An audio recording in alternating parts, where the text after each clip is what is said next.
여러분 안녕하십니까? 라디오 오늘 강재입니다. 오늘 5.18 민주화운동 41주년 기념일을 맞아서 광주광역시 북구 운정동 국립 5.18 민주모지에서 국가보훈처 주관으로 기념식이 열렸습니다. 기념식에는 김부겸 국무총리와 여야 지도부, 5.18 유공자와 유족, 또 각계 대표가 참석했는데요. 김부겸 국무총리는 기념사를 통해서 이 땅의 민주주의를 누리는 우리 모두는 광주에 빚진 사람들이라며 당사자와 목격자 여러분, 더 늦기 전에 역사 앞에 진실을 보여달라. 내란 목적 살인죄를 저지른 핵심 책임자들도 진실을 밝히고 광주 앞에 무릎을 꿇고 용서를 구해야 한다고 말했습니다. 어느덧 41년의 시간이 지났습니다. 하지만 여전히 진실은 모두 드러나지 않았고요. 책임자는 사죄하지 않고 있죠. 광주의 진 빚을 조금이라도 갚기 위해선 제대로 된 진상규명과 책임자 처벌이 반드시 따라야겠습니다. 5월 18일 화요일 라디오 오늘 광고 듣고 시작합니다.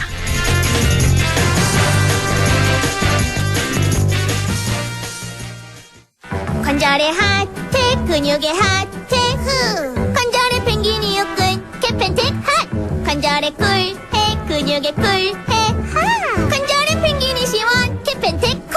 관절염, 근육통의 세계에선 역시 펭귄이 제일, 캐펜텍. JLS 사이언스. 자, 따라해보세요. 이카운트 ERP 4만원 회계관리, 이카운트 ERP 4만원. 재고관리, 이카운트 ERP 4만원 생산관리. 사업 성공 함께해요. 이카운트 카운트 ERP의 모든 기능을 월 4만원에 드립니다. 이카운트 가입비 부가세 별도. 차도르니 차돌 고소한 맛 좋아. 차도르니 차돌 매콤한 쫄면과 차도르니 차돌 조밥에 싸도 좋아. 점심엔 소불고기, 저녁엔 이차돌. 아는 맛이라서 더 맛있다. 차도르니 차돌. 엔픽플에서 하는 홀인원 365일 무제한 도전 무야호. 엔픽플 가입해서 홀인원 성공하면 상금 200만원을 받는다는 거지. 월 2,000원으로 웃고 즐기고 홀인원 하면 나이스 샷. 무제한으로 200만원까지?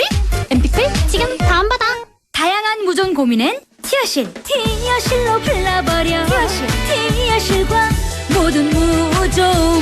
티어실 달라버려 티나는 무좀 티안나는 무좀 티어실 무좀이 고민일 때 송가인이 추천하는 무좀약 티어실 3일제약. 남북경제협력의 허브 파주 센트럴밸리. 파주시 대규모 희망 프로젝트 중 1단계. 파주 센트럴밸리. 역세권의 프리미엄이 더해진 세대를 이어갈 미래 가치가 완성되는 곳. 사업용지 분양 문의 1522-0844. 시공 현대 엔지니어링. 5월 18일 화요일 라디오 오늘 1부는요. 경희사이버대 최영울 교수와 함께합니다. 한 주간의 시사 이슈 알아보는 최영일의 시사 따라잡기 준비가 돼 있고요. 2부 이슈 오늘에선 여전히 제자리 걸음 중이죠. 코로나19 사태로 인한 소상공인, 자영업자 손실보상제 관련 입법이 좀처럼 진전이 되지 않고 있는데요. 잠시 후에 정의당, 경북도당 엄정혜 위원장 연결해서 이야기 나눠보겠습니다.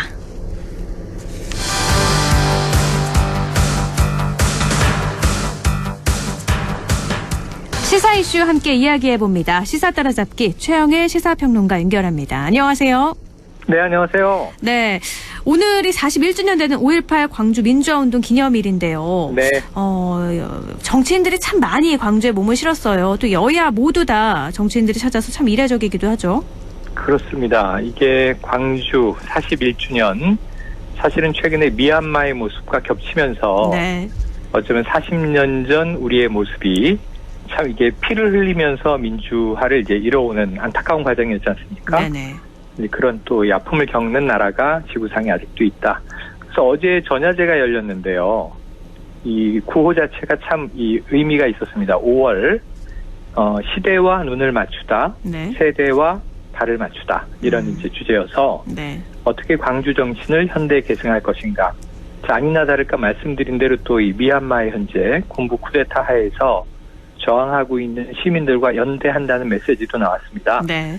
자, 그래서 이제 광주 정신이 그 어느 때보다 올해 좀 많이 부각되는 것 같고, 그 이유는 이전까지는 이게 광주 민주화 운동 문제에 대해서 보수 진영과 진보 진영의 시각이 많이 달랐어요. 네, 그랬죠. 70년대, 80년대를 거치면서 이 한국 사회가 일명 민주화 세력, 산업화 세력 이렇게 좀 나뉘어 있어서 서로 통합이 되지 못하고 있었는데 올해 광주는 여야, 좌우 좀 통합이 되는 분위기입니다. 네. 이제는 광주 민주화 운동은 대한민국 사회 발전에 너무나 큰 기여를 한 이제 역사적 이정표를 남긴 사건이었다. 보수 진영도 이제 인정을 하는 거죠. 네. 어쩌면 이게 김종인 전 비대위원장이 광주를 찾아서 무릎을 꿇은 이후부터 이런 부분들이 이제 뭐랄까요, 화해와 사죄, 용서 이런 흐름으로 가고 있는데, 네. 자, 내년 차기 대선을 앞두고 이런 움직임이 부쩍 활발해진 겁니다. 네. 그래서 어떤 한 측면의 시각으로 보면 이게 광주 민주화 운동 이 아픈 역사에 정치인들이 너무 인기 영합적으로 숟가락을 얹는 거 아니냐 이런 일각의 비판도 있고요. 광주 정신을 제대로 이해하라 이런 비판도 좀 정치인들이 귀담아 들어야 되겠지만, 또 한편으로는 뭐 여야 이제 유력 대권 주자들이 광주행을 하니까 그만큼 또 광주가 중요하다, 통합의 상징이다, 이렇게 또 이제 환기되는 분위기도 분명히 있는 것 같아요. 네네. 자, 일단은 야권에서 유승민 전 의원 그리고 원희룡 제주지사는 이미 5.18 묘역을 참배했습니다. 네네. 그리고 이제 여권에서는 이 이낙연 전 대표 이미 지난주에 묘역을 참배했습니다. 네. 이 이낙연 전 대표와 정세균 전 총리는 지금 같은 민주당 내 빅3 안에 포함되어 있으면서 경쟁자잖아요. 그렇죠. 근데 두 분 다 호남이 기반이에요. 네. 정세균 전 총리는 전북이 기반이고, 그리고 이제 이낙연 전 대표는 전남 도지사 출신이고, 네. 그래서 이제 호남과 광주에 상당히 지금 공을 들이는 모습을 보이고 며칠째 체류하고 있기도 합니다. 네. 자, 경기도 이재명 지사 그리고 이제 정세균 전 총리는 오늘 또 5.18 묘역을 참배했습니다. 여기에 또 안철수 대표, 또 이제 민주당에서 네. 이 소장파 중진인데 이 대권 도전 선언한 박용진 의원 있지 않습니까? 네네. 광주를 찾기도 했고요. 그리고 여기 또 한 가지, 윤석열 전 총장도 근일 내 광주행을 한다라는 이야기가 나오면서 예, 지금 이제 각 메시지들은 무엇인가 이런 네. 부분인데, 뭐 민생의 이야기도 나왔고 민주화에 대한 평가 이야기도 나왔고, 이낙연 전 대표는 이제 개헌을 출마의 변으로 또 끄집어냈어요. 네. 묵직한 메시지들이 다양하게 많이 나오고 있는 5.18 하루입니다. 네. 그리고 조금 달라진 모습이 뭐 대선을 앞두고 있기도 했지만 또 보수정당 최초로, 국민의힘 최초로 성종일 정운천 의원이 초청이 됐잖아요. 공식 초청이 돼서. 성일종 의원하고 말씀하신 대로 지금 두 의원이, 정운천 의원이 이제 유족회의 초청을 보수정당 의원이 받은 건 최초인데, 네.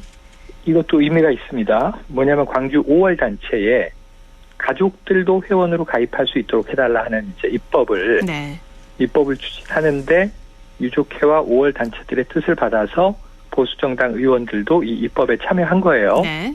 그래서 고맙다는 의미로 처음으로 이 유족회에 공식 초청을 받았고 광주를 찾는 모습을 보이기도 해서, 자, 이러한 과정에서 마지막 남아있는 게 오늘 민주당 여러 인사들이 강조하기도 했는데, 광주의 마지막 퍼즐, 광주 진상규명의 마지막 퍼즐이 네.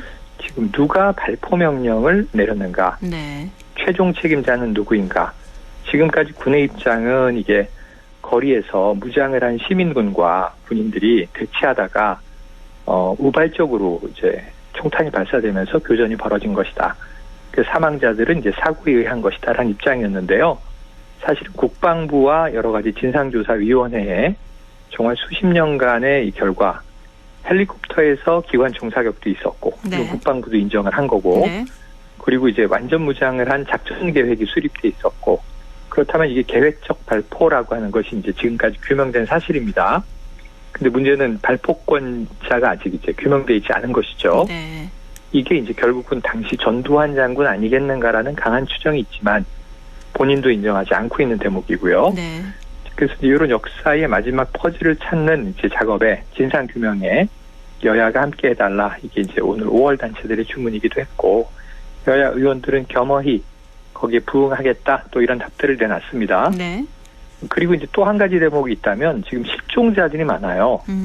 최근에 이 보수정당 정치인들이 광주묘역을 찾고 나서 좀 논란 대목이 있는데 그 즐비한 묘비들을 보면서 다 유해들이 묻혀 있다고 생각을 한 거예요. 네. 그런데 실종자가 아직 워낙 많다 보니까 사망으로 추정돼서 이 묘역 안에 묘비는 있으되 사실 유해가 없는 묘지가 많습니다. 네.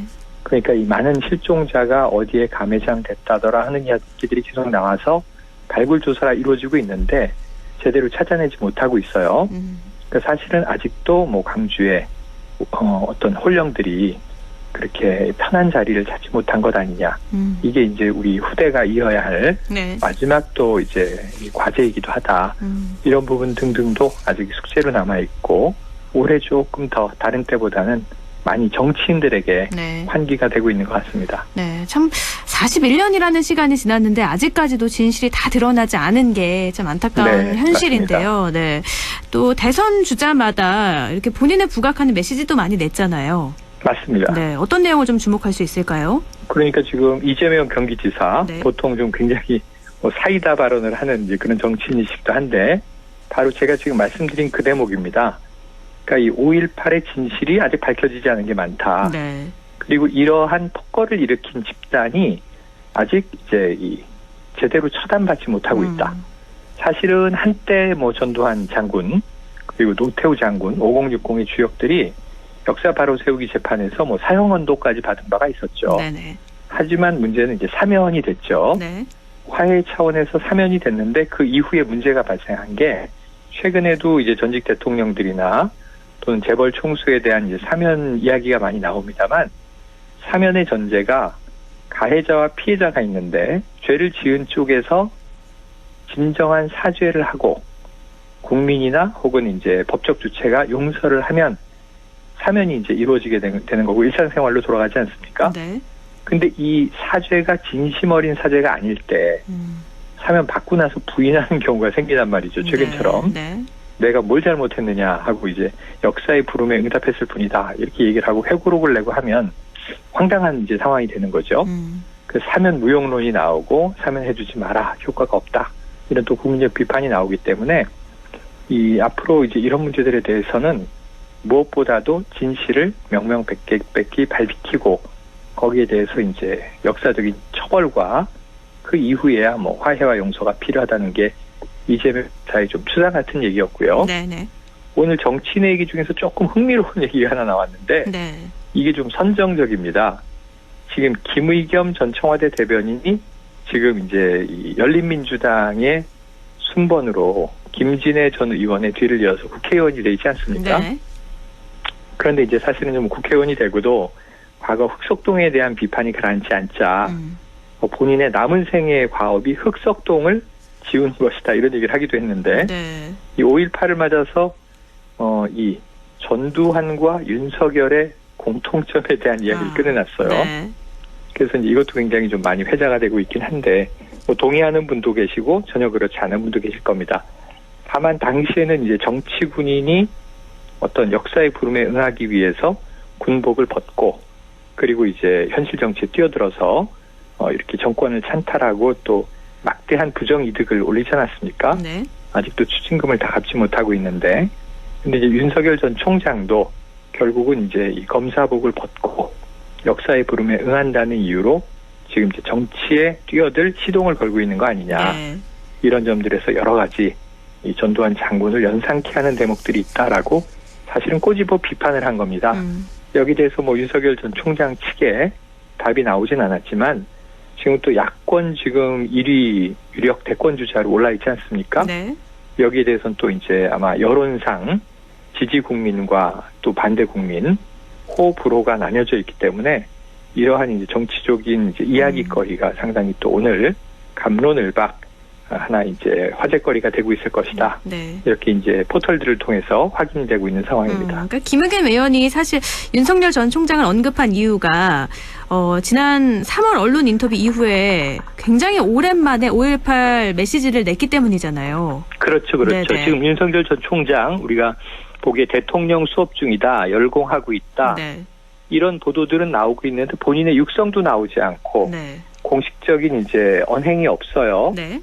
아까 말씀하신 대로 3월 이후에 한 번 모습을 보인 적은 있는데 네. 이것도 정치 행보로 이제 많이 보도되긴 했지만 4.7 재보선에서 이 연로한 부친을 모시고 투표하러 가는 장면이 있었지 않습니까? 네네. 근데 뭐 투표야 시민들 누구나 다 하는 거니까 네. 이걸 정치 행보라고 부르진 않는데 이게 정치 행보인 것이 그때도 메시지는 나왔습니다. 네. 원론적인 뭐냐면- 얘기겠죠. 네. 근데 이번 재보선 투표가 시민 저항의 출발점이다. 이런 이야기를 하면서 그것이 내년 대선에 완성될 것 이렇게 얘기를 해서 네. 자 재보선에서 이제 정권 심판론이 사실 바람이 불었고 네. 그 결과도 여당의 참패로 나오지 않았습니까? 네. 이게 윤 총장의 메시지가 하나의 결과가 된 셈이긴 한데 이것이 내년 대선에 완성된다는 건 정권 교체를 의미하는 거고요. 그렇다면 그 중심에 자기가 서겠다는 의미가 아닌가? 이렇게 네. 해석이 됐었거든요. 네. 근데 이번에 이제 5.18 메시지도 5.18에 대한 역사과는 틀린 점이 없습니다. 그 당시에 이제 이 신군부 군사반란 세력의 부당한 정권 산탈로 여기 저항하는 시민들을 이제 유혈 진압한 것이고 이 시민 저항은 자유민주주의의 근간이다라고 하는 이제 해석을 내놨는데요. 근데 문제는 이제 이러한 저항 또는 독재 이러한 이제 시민들의 움직임은 지금도 진행 중이고 결국은 이제 광주 정신은 계승돼야 한다.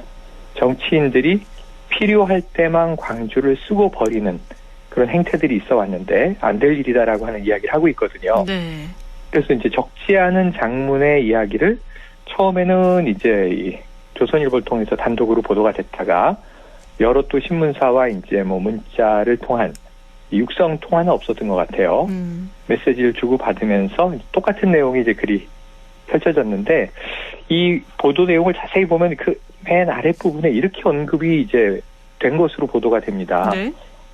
정치인으로서가 아니라 한국 사회의 한 지성인이자 전직 검찰총장을 지낸 공인으로서 드리는 말씀이다. 라고 하는 얘기가 들어있다고 해요. 네. 그럼 이게 아직 정치인이 아니라는 또 애써 부정이 들어있어서 네. 이게 공식적인 정치 행보는 아니고 5.18 즈음에 지금 이제 모든 뭐 여야 대권 주자들이 이제 움직이고 있으니까 나도 움직인다. 자기의 이제 영역 확보, 포지셔닝을 위한 메시지라고는 읽혀지는데 그 내용도 뭐 과히 틀린 건 아니지만 후반부로 가면 현 정부에 대해서 나를 세우고 있는 것은 명확해 보여요. 네. 그래서 이제 그런 부분에 대한 메시지가 앞으로 이제 어떤 공개 행보로 이어질 것인가. 그래서 윤석열 전 총장이 조만간 광주행을 할 것으로 보여지고 네. 호남에서 윤 전 총장에 대한 지지도가 그렇게 미미하지가 않습니다. 의미 있게 높은 것으로 나오는 경우들이 많거든요. 네. 여론조사상. 네.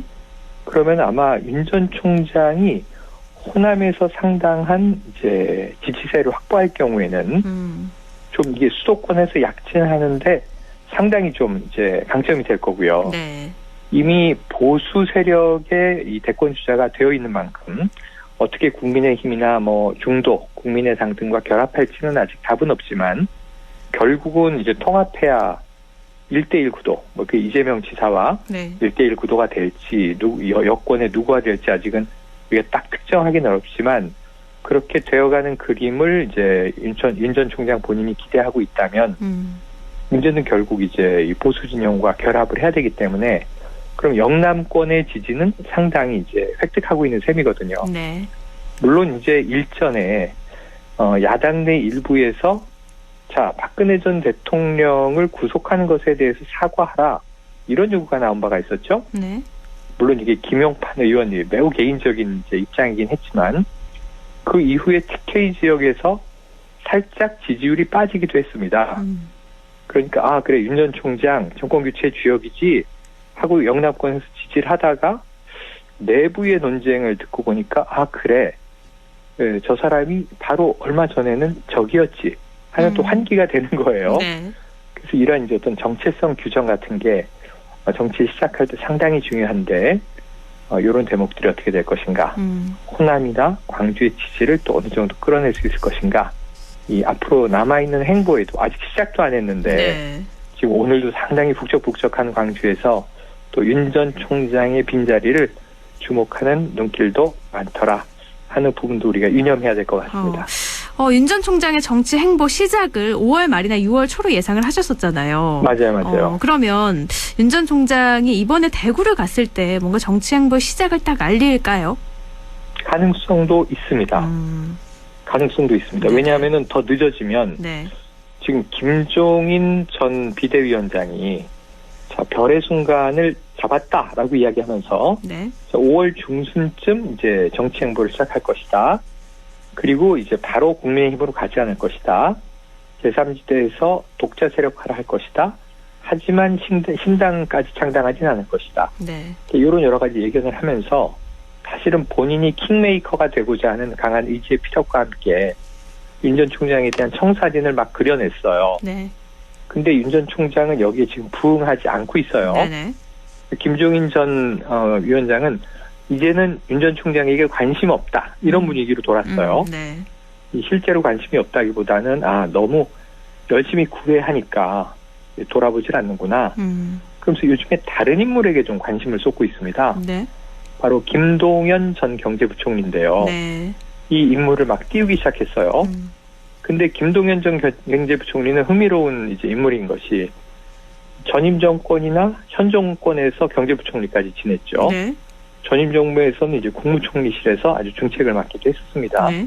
그러니까 여야를 망라해서 전문 관료로 쭉 살아온 인물인데 올 초에 문재인 정부의 초대 경제부총리였지만 이 소주성, 소득주도 성장의 한계를 경제수장으로 일찍 인정을 했어요. 네. 당시에 청와대 장하성 정책실장은 끝까지 소주성을 고집하고 있을 때 이게 소득주도 성장만 가지고는 경기를 살릴 수가 없다. 이걸 조금 정책 전환을 해야 한다라고 이야기하다가 결국은 불화설과 함께 경제부총리직에서 내려옵니다. 네. 그 이후에는 상당히 지금 이제 조용한 행보를 하고 있는데 굉장히 많은 스토리를 가지고 있는 인물이에요. 그리고 커뮤니케이션 능력이 굉장히 뛰어납니다. 네. 아마 혹시 기억하시는 분들은 국회에서 대정부 질문을 할 때 심재철 의원이 정부 예산에 대한 질타를 할 때 그 자료를 어떻게 획득했느냐. 그거는 국회에서 열어볼 수 없는 자료다. 네. 라고 하는 부분들을 거의 뭐 이렇게 차트를 가지고 공방하는 장면에서 공격을 하는 야당 의원인 그것도 관록 있는 심재철 의원을 거의 뭐 이렇게 제압을 하던 장면을 떠올리는 분이 계실 거예요. 네. 그래서 이제 또 프레젠테이션을 굉장히 잘합니다. 그래서 이런 부분과 함께 상고 출신으로 금융권에 들어갔다가 네. 이 행시를 패스하면서 경제 관료로 최고위직까지 올라갔던 인물이고요. 그리고 지금까지 굉장히 기부와 사회 봉사를 많이 하는 것으로 전해집니다. 네. 그래서 거의 스토리가 준비된 예비 정치인 아니냐. 여기 김종인 또 전 위원장이 상당히 주목하는 것 같고요. 네. 그래서 드라마틱한 스토리가 네. 있다고 하는 거군요. 네. 드라마틱한 스토리가 또 가족사에 있는데요. 네. 그건 조금 아픈 대목이라서 이야기 드리기는 또 어려움이 있는데 나중에 아마 이제 자연스럽게 밝혀질 것 같기도 합니다. 네. 그런데 이제 윤 전 총장의 대항마가 될 수 있느냐. 이게 제일 중요한 거죠. 결국은. 네. 그래서 지금 윤 전 총장을 끌어내기 위해서 김종인 전 위원장이 또 다른 카드를 만지작거리는 것인지. 자, 윤 전 총장은 관심 없는데 나도 관심 없다. 이거 김종인 이제 전 위원장의 스타일이죠. 네. 언제까지 뭐 매달리는 입장은 아니고 아쉬우면 찾아와라. 항상 이런 입장이지 않습니까? 네. 그래서 또 다른 근데 본인이 이야기하던 젊고 경제에 유능한 그러한 대선 후보가 나와야 한다는 얘기를 이 국민의힘을 맡고 있을 때도 계속 했었어요. 네. 근데 그때는 또 70년대 생이라고 이야기하는 바람에 상당히 젊은 정치인이 나와야 되는데 그런 존재하지 않는 정치인을 만들어낼 수 있겠는가 이런 생각을 했는데 지금 국민의힘 내에서 김종인 전 위원장이 나가고 나서 신구 격돌이 벌어졌잖아요. 네네. 뭐 이준석 전 최고위원이라든가 또는 뭐 김웅 초선 의원이라든가 상당히 이제 일종의 김종인 키즈가 약진하고 있는 상황들을 보면 또 그때 얘기가 틀린 것도 아닌 듯하고 국민의힘 내에 지금 굉장히 젊은 새로운 신선한 그런 주자를 이제 뭐 영입하거나 내부에서 키워내는데 꿈틀꿈틀하는 또 이제 이 다이나믹스가 지금 움직이고 있는 것은 상당히 국민들에게도 관심을 끌고 네. 흥행도 되고 또 신선하기도 하고 재미있는 상황이기도 한데 너무 이 막말로만 가지 않으면 될 것 같습니다. 네. 초선 의원들이 네, 게, 목소리를 내는 건 좋은데 네. 그 대표적인 게 이게 지금 정의당의 류호정 의원하고 네. 민주당의 문정복 의원이 네. 나이 차는 지금 한 뭐 이 20살 이상 부모 자식 이 나이 차인데 국회에서 설전을 벌였잖아요. 네. 그래가지고 이제 문정복 의원이 또 참다 못해 야! 이라는 얘기 어디서 감히 이런 얘기를 했고요. 네. 그 유호정 의원이 여기 지지 않고 야? 당신? 이렇게 지칭하면서 왜 우리 작은 당에 와서만 이렇게 난리를 부리느냐.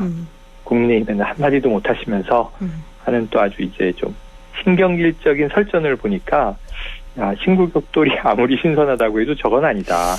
예의를 지켜서 했으면 좋겠다 하는 얘기들이 정치권 안팎에서 많이 나오는 상황이기도 합니다. 네. 또 국민의힘 내부는 굉장히 시끌시끌해요. 뭐 전당대회도 그렇고 홍준표 의원의 복당 문제도 그런데요. 그렇습니다. 네. 일단 6.11 전당대회를 보면 일단 후보들이 굉장히 많죠. 지금 9파전인데 네. 계속 새로운 후보가 나올 가능성이 있어요. 더 나올 가능성도 있다. 네. 네. 초선의 윤희숙 의원도 뛰어들 가능성이 있다는 관측도 나오고요. 네.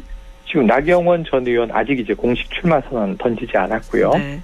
지금 이런 분위기에서 이제 아까 말씀드린 대로 신구로 대략 나눠지는데 중진의 경우에는 가장 현재 앞서가는 것은 주호영 전 원내대표인 것 같고요. 네.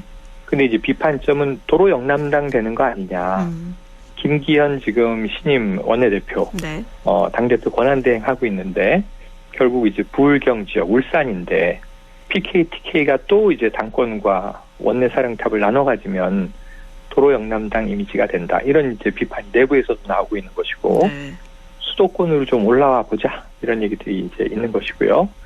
주호영 원내대표뿐 아니라 지금 권영세 의원은 지금 불출마 의사가 나오고 있어요. 네. 그리고 이제 또 이제 홍문표 의원 있고요. 조혜진 의원, 네. 조경태 의원, 네. 지금 이런 이제 중진 의원들이 있고 다선 의원들 그리고 이제 신진 세력은 아무래도 김웅 의원, 네. 지금 김은혜 의원 그리고 이준석 전 최고위원은 많은 분들이 국회의원을 지낸 줄 아시더라고요. 아직 원내 진입을 한 적이 없습니다. 네. 그럼에도 불구하고 과거 2012년 대선 때부터 등장을 했기 때문에 뭐 거의 10년 관록의 정치인인 것도 사실이에요. 워낙 또 네, 언론에도 많이 나와서 방송에도 네, 많이 나오고 저도 자주 뵙고 친분이 있습니다만 또 워낙 논객이기도 하고 네. 지금은 또 20대 남성층의 지지를 상당히 이제 받고 있고요. 네. 젊은 층의 좀 대변인 역할을 하고 있는데 이준석 전 최고 여론조사가 또 상당히 이제 약진한 결과를 보이기도 했습니다. 그래서 어찌 보면 좀 젊은 세력들이 뭉치면 한 명으로 몰아주기 단일화를 한다면 어쩌면 좀 파란이 일어나는 것 아니냐 이런 얘기도 나오고 있는데 왜냐하면 중진 의원들은 별로 모아줄 것 같지가 않거든요. 조호영 전 원내대표와 네. 만약 나경원 전 의원이 출마한다면 양보하지 않을 것 같습니다. 근데 나경원 전 의원은 이미 지금 캠프 사무실을 얻었다라는 이제 관측 보도가 나왔기 때문에 그렇다면 무조건 시작한다라고 봐야 될 것 같습니다. 네. 다만 이제 이 5.18 전국이 좀 지나고 아마 출마 선언하게 될 텐데 이 지난번에 그 서울시장 출마 선언 때 보면은 이태원에서 했거든요. 네. 상당히 또 이제 시간과 장소를 잘 이제 고민을 해서 의미 있는 당권 도전 선언을 하게 되겠죠. 그러면은 지금 나경원 전 의원의 파괴력 여기에 이제 이준석 전 최고위원의 또 어떤 최근에 이제 인기몰이 뭐 이러한 것들이 어떤 영향을 주게 될지인데 거의 뭐 10파전 이상의 양상에서 네. 지금 아마 오늘 내일 정도에 이 컷오프 룰이 정해질 거예요. 네.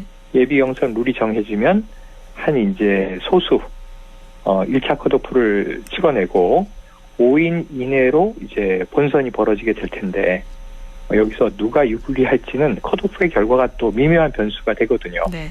끝까지 지켜봐야 확인될 것 같습니다. 네, 다음 주에도 이 얘기는 한번 다시 또 짚어봐야 될 것 같습니다. 이건 6월 10일에 결정될 때까지 네, 결정되고 나서도 해야 될 것 같아요. 네. 바뀔 것 같거든요. 네. 네네. 알겠습니다. 오늘 여기까지 듣죠. 말씀 고맙습니다. 네, 고맙습니다. 네, 지금까지 최영일 시사평론가였습니다.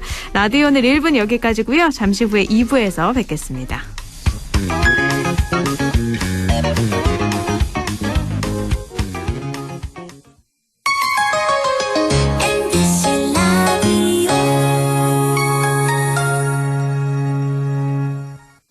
편의점보다 더 실속 있고 편의점보다 더 편리하게 살 수 있는 곳. 시장보다 더 정이 넘치고 백화점보다 더 품격 있는 곳. 이런 곳이 없을까요? 네, 우리 동네 우리 할인점 홈마트가 있습니다.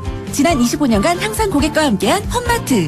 용상점, 자이점, 신용주점, 사천점에서 새롭게 고객님께 다가갑니다. 홈마트. 가구 살 땐 꼭 한번 가보자. 안동 명품 가구 백화점. 흑표 흑침대, 양성국 갤러리, 금성침대, 한국 가죽 소파, 장수돌 침대. 다양한 브랜드 가구를 한 곳에서 쇼핑할 수 있는 대형 가구 전시장. 안동 명품 가구 백화점. 어떡해. 그 소식 들었어? 영주농협자재센터에 농자재, 관수자재, 공구에 일반 잡화까지. 영주농협 파머스마켓 바로 옆으로 왔다고 하더라고. 정말? 영주 농협자재센터로 당장 가야겠다. 054-637-8788 영주농협자재센터. 처음 귀농한다고 영천에 내려왔는데 앞으로 어쩌나 막막했죠. 그런데 체계적인 교육 시스템도 있고 도와주시는 분들도 많고 이제는 좋습니다. 다시 결정해도 영천으로 올 것 같아요. 전원생활의 꿈, 귀농귀촌 1번지 영천시가 함께합니다.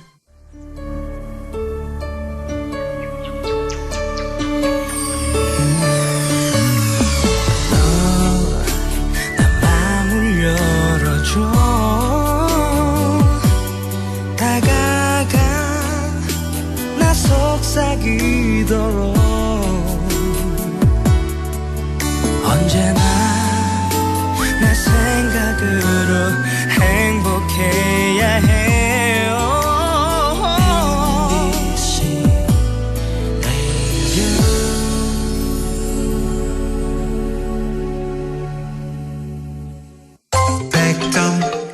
MBC MBC 라디오.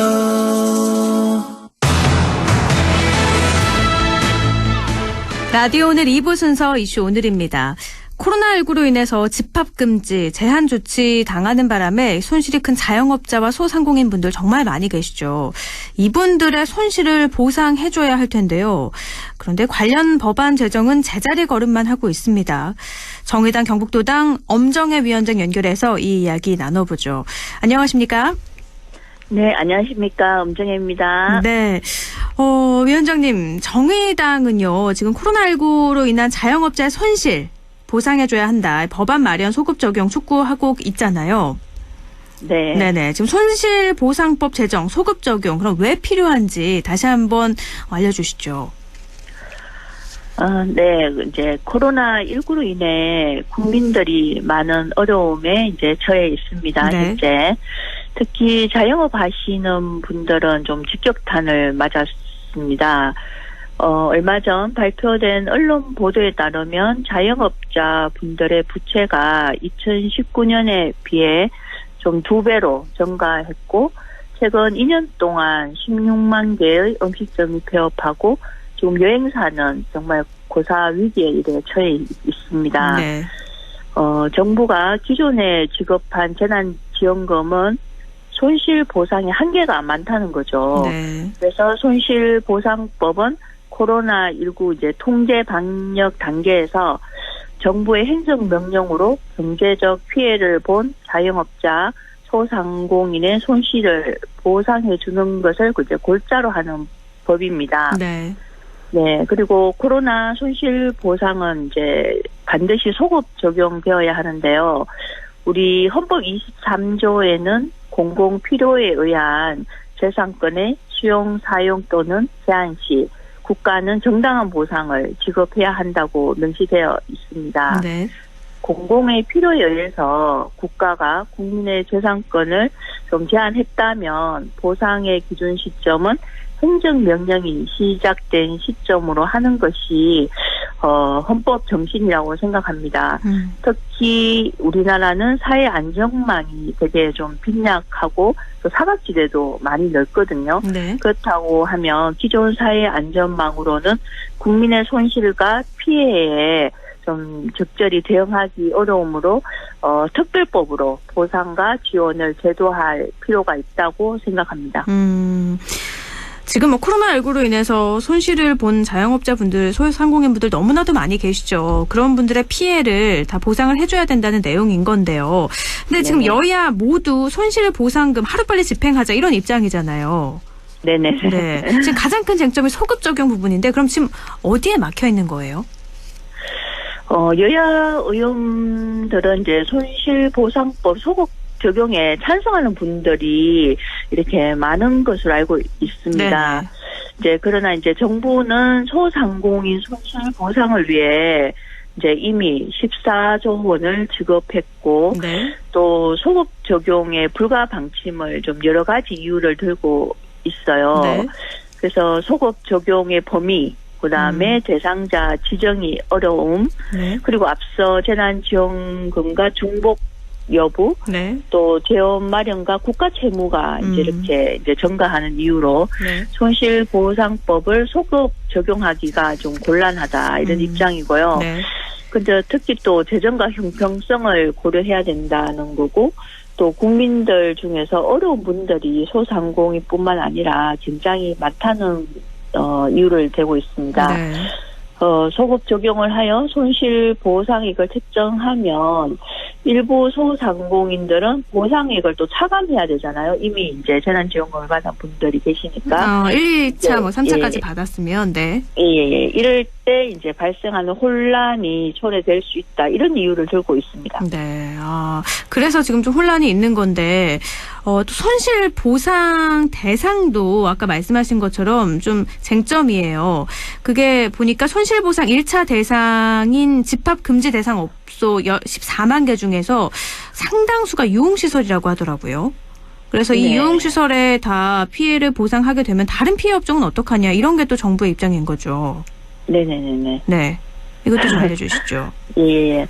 사실 뭐 어렵지 않는 분이 없거든요. 네. 전체적으로 이 코로나 시국에는 이제 그런데 이제 우리가 정부는 지난해부터 이제 집합 금지 업종, 집합 제한 업종 등 이제 방역 조치에 따른 소상공인 지원에 재난지원금을 이제 벌써 지급했잖아요. 네. 그리고 작년에만 해도 추가 경정 예산안을 이제 4차례 편성했어요.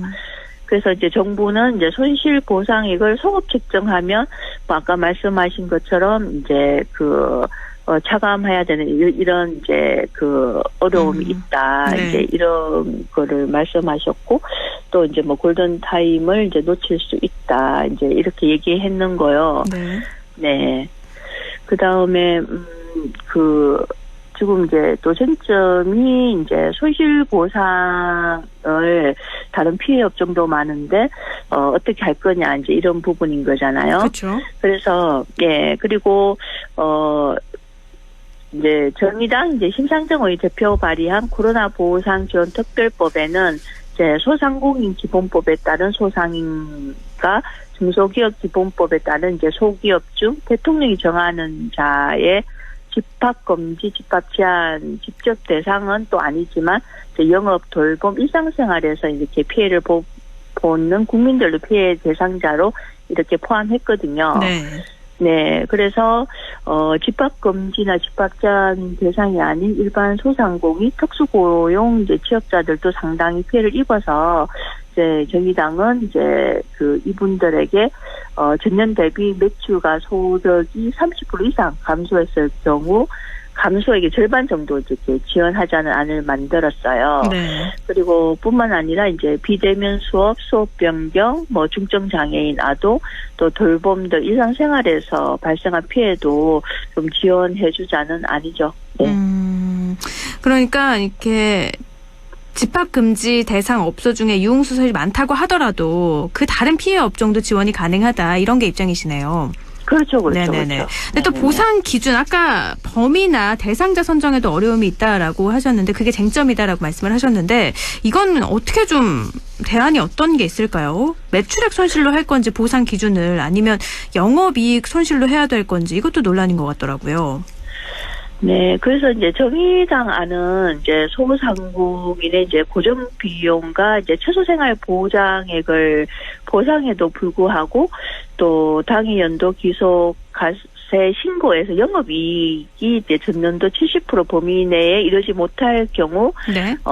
통제 방역 단계 기간에 영업이익이 70% 범위 내에 이르도록 보존해주자 뭐 네. 이런 안이거든요.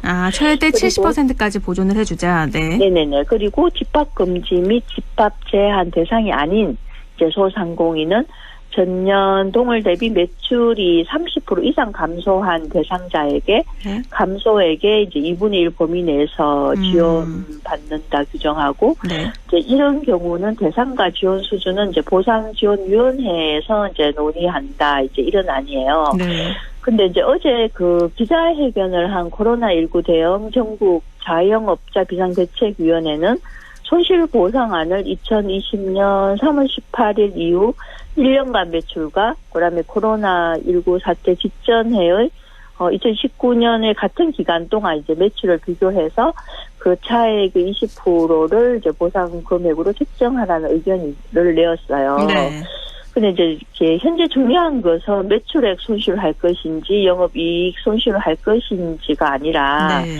정부가 국회는 헌법 23조에 따라서 당연히 이제 보상을 해야 한다는 거고요. 그리고 전년도 신고액보다 적으면 뭐 전액을 보상할 것인지 기준은 무엇으로 보상할 것인지 논의하려면 좀 논의 과정 속에서 좀 구체적인 근거 데이터가 있어야 된다고 생각하거든요. 네. 그래서 소요 예산의 비용 추계를 한번 해보고 또 정부 가용 예산액도 이렇게 해야 되는데 이런 공신력 있는 데이터가 필요한데 정부 부처랑 국회 예산처 이런 데가 준비가 돼 있는지 진짜 궁금하거든요. 네. 그래서 이제 정의당은 국회 상임위 소위원회 논의를 시작으로 좀 이제 국회와 이제 정부 자영업자들의 의견을 수렴해서 정말 신속하게 논의를 하고 법안을 통과시키자는 의견입니다. 그리고 지금 또 입법 청문회라는 카드가 있더라고요. 민주당에서 카드를 내놨는데 이 입법 청문회는 뭐죠? 뭐 청문회는 이제 국회법에 따라서 국회에서 이제 뭐 정인, 참고인, 뭐 감정인 전문가, 정언가 의견을 청취하는 제도잖아요. 네. 근데 이제 청문회는 이제 보통 뭐 인사청문회, 조사청문회, 입법청문회 이렇게 구분이 돼요. 네. 근데 이제 입법청문회는 입법 현안과 관련된 정보와 전문적 지시를 청취하는 데 목적이 있는데, 민주당은 손실보상법 제정과 관련해 쟁점과 논의 지점이 많으므로 전문가와 국민들의 의견을 좀 수렴하고, 그래서 이제 법안을 만들자, 뭐 이런 취지로 입법 청문회 개최를 주장하고 있는 상황인 것 같습니다. 그러니까 어떻게 보면 의견 수렴 장소라고 보면 되겠네요. 수렴. 그렇죠, 그렇죠. 그리고 방향성을 뭐 잡는다는 네네. 것 같아요. 그럼 입법 청문회에 대해서는 어떻게 생각하세요? 글쎄요, 뭐.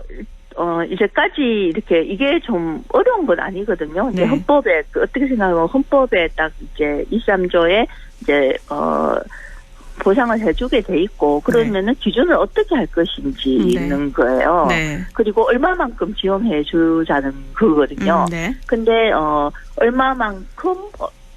얼마만큼 기준을 무엇으로 할 건지에 대한 것을 하려고 하는 게 쟁점이에요. 뭐 다른 게 아니라. 네. 이거를 반대하지 못하는 이유가 뭐 헌법에 있는 거고 또 보상해줘야 되는 거고 그러면은 대상자를 그러면은 뭐 집합금지, 집합제한 업종에만 할 건지 아니면은 이제 추가로 이제 그와 연관된 이제 어느 범위까지 할 건지에 대해서 논의를 하고 그러면은 지원 금액을 어떻게 할 것인지 그리고 이것을 어떻게 국민들과 공감대를 가질 것인지 뭐 이런 게 되게 좀 명확하거든요. 이것은. 근데 입법청문회라고 해서 글쎄 이게 뭐 특별할지는 모르겠지만 뭐. 그런 생각이 듭니다. 그러니까 누구에게 얼마가 지원이 될지 이 부분에 대해서 조금 더 빨리 명확하게 해결이 돼야 된다는 말씀이세요. 그렇죠, 그렇죠. 그래서 좀 뭐 자영업자 입장에서는 좀 빨리 이게 골든 타임도 있잖아요. 더 이상 아예 맞습니다. 문 닫기 전에 아예 무너지기 전에 좀 빨리 지급이 돼야 될 것 같은데 그러면 이런 논의가 좀 빨리 이루어지려면 어떻게 해야 된다고 보세요? 네. 그래서 좀, 어쨌든, 아까 좀, 그러면은 이게, 정부가 사실은 뭐 행정 집행력이 있는 거잖아요. 네. 뭐 국회 같은 경우는 이제 의견을 수렴하고 법안과 국회는 법을 만드는 거예요. 네. 그래서 이제 거기서 세세하게 규정할 수도 있지만 이게 국회 차원에서 본인 국회의원들만이 만들 수 있는 법이 아닌 상황이라고 저는 생각을 하거든요. 네.